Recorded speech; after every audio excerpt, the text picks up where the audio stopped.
जय हिंद दोस्तों, स्वागत है आपका आपके अपने चैनल स्टडी ब्लास्टर पर। और मेरा नाम है दिनेश आर्य।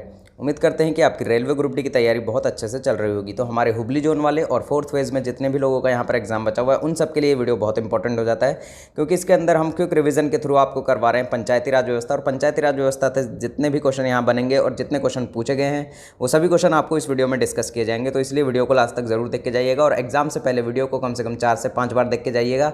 आपके 3-4 क्वेश्चन जो भी पंचायती राज से बनने होंगे वो सारे क्वेश्चन यहीं से ही बनने वाले हैं।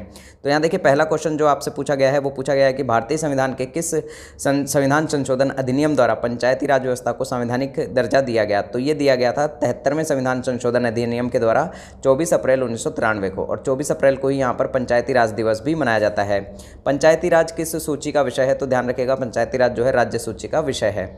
नेक्स्ट क्वेश्चन है यहाँ पर कि भारतीय संविधान का कौन सा अनुच्छेद राज्य सरकार को ग्राम पंचायत के गठन का निर्देश देता है? तो अनुच्छेद नंबर 40 जो है, ये क्वेश्चन बहुत सारी शिफ्ट में जो है रिपीट हुआ है ग्रुप डी की, तो इसीलिए ये क्वेश्चन तो स्टार मार्क करके जाइएगा, क्या पता दोबारा रिपीट हो जाए। भारतीय संविधान के किस भाग में पंचायती राज से संबंधित प्रावधान है? तो भाग नंबर 9 में पंचायती राज से संबंधित प्रावधान है। ये भी आपके ग्रुप डी 2022 में ही पूछा गया है अलग अलग शिफ्ट में। पंचायती राज क्या प्रदान करता है? तो ध्यान रखिएगा, पंचायती राज जो है स्थानीय स्तर पर लोकतांत्रिक प्रशासन जो है इसको सुदृढ़ करता है, इसको प्रदान करता है।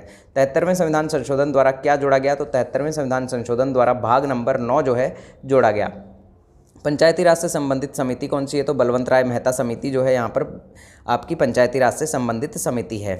अगला यहाँ पर क्वेश्चन आता है कि पंचायती राज प्रणाली पहले किन 2 राज्यों से लागू की गई थी? देखिए, पहले एक राज्य से लागू की गई थी, लेकिन ये क्वेश्चन आपसे पूछ लिया किन 2 राज्यों से। तो पहले यहाँ पर सबसे पहले राजस्थान से और फिर दूसरे नंबर पर यहाँ आंध्र प्रदेश से लागू की गई थी।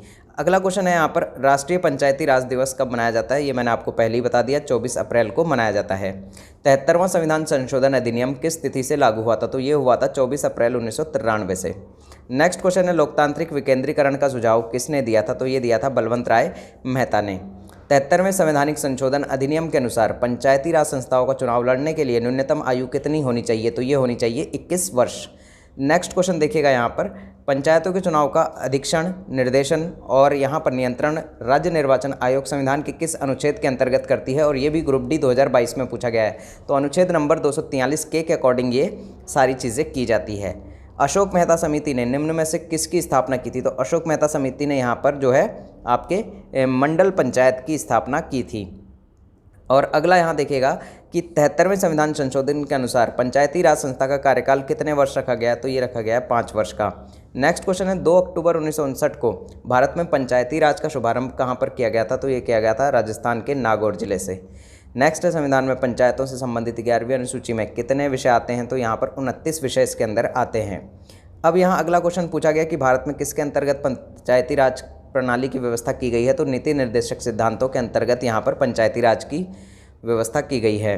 अगला क्वेश्चन है यहाँ पर कि 73वें संविधान संशोधन द्वारा कौन सी अनुसूची जोड़ी गई है? तो 11वीं अनुसूची जोड़ी गई है। देखिए, 3 बातें ध्यान रखिएगा, यहाँ पर 9वें भाग के अंदर 73वें संविधान संशोधन में 11वीं अनुसूची में यहाँ पर पंचायती राज को जोड़ा गया है। और कब जोड़ा गया है? 24 अप्रैल 1993 को। ठीक है, 24 अप्रैल 1993 ध्यान रखना है, 24 अप्रैल 1993 ध्यान रखना है, 73 ध्यान रखना है, 9 ध्यान रखना है और 11 ध्यान रखना है। 9वीं क्या हो गया? भाग हो गया। 11वीं क्या हो गया? अनुसूची हो गया। 73वां क्या हो गया? संविधान संशोधन हो गया। 24 क्या हो गया? दिनांक हो गई। 1993 क्या हो गया? सन हो गया, ईयर हो गया।